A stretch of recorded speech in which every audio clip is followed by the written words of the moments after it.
শহরে ফের টার্গেট বৃদ্ধা। নিউ গড়িয়া বৃদ্ধা খুনের ঘটনায় কিনারা। নিউ গড়িয়া বৃদ্ধা খুনে দুজনকে ইতিমধ্যে গ্রেফতার করা হয়েছে।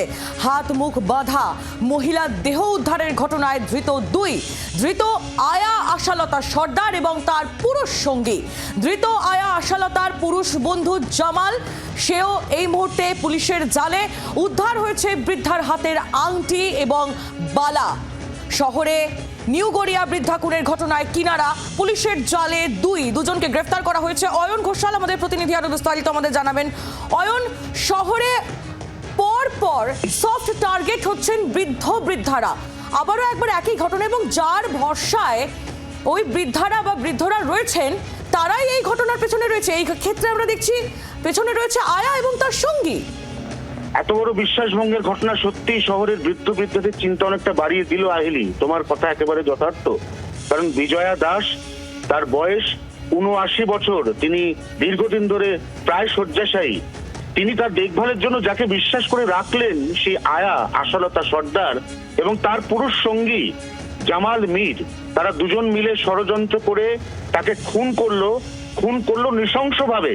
তাকে পিছমোড়া করে হাত বেঁধে পা বেঁধে মুখে সেলোটেপ দিয়ে, যাতে কোনোভাবেই তিনি অন্তত এই মৃত্যুর আগের যে আর্তচিৎকার সেটুকুও করতে না পারে। নিঃসন্দেহে কলকাতার বুকে ঘটে যাওয়া যে সমস্ত বৃদ্ধাদের উপর অত্যাচারের ঘটনা, তার মধ্যে এটিও অন্যতম মর্মান্তিক ঘটনা। আমরা জানি যে ৩ মাস আগে মুচিপাড়া থানা এলাকাতেও কিন্তু একইভাবে এক বৃদ্ধাকে তার সম্পত্তি এবং টাকা পয়সার লোভে খুন করা হয়েছিল।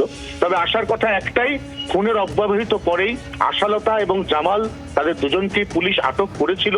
গতকাল সারা রাত জিজ্ঞাসাবাদ চলেছে, দুজনের কথায় একাধিক অসঙ্গতি মিলেছে এবং আজকে সকালে দুজনকে গ্রেফতার করা হয়েছে। আজই তাদের আদালতে পেশ করা হবে বলে পঞ্চশায়র থানা পুলিশ সূত্রে খবর। অয়ন, ধন্যবাদ। অয়ন ঘোষাল আমাদের প্রতিনিধি ছিলেন আমাদের সঙ্গে টেলিফোন লাইনে। আপনাদের আরো একবার জানিয়ে রাখি, নিউ গড়িয়া বৃদ্ধা খুনের ঘটনায় কিনারা। নিউ গড়িয়া বৃদ্ধা খুনের ঘটনায় দুজনকে গ্রেফতার করা হয়েছে। ধৃত আয়া আশালতা সর্দার এবং তার পুরুষ সঙ্গী জামালকে গ্রেফতার করেছে পুলিশ। আজই তাদের আদালতে পেশ করা হবে।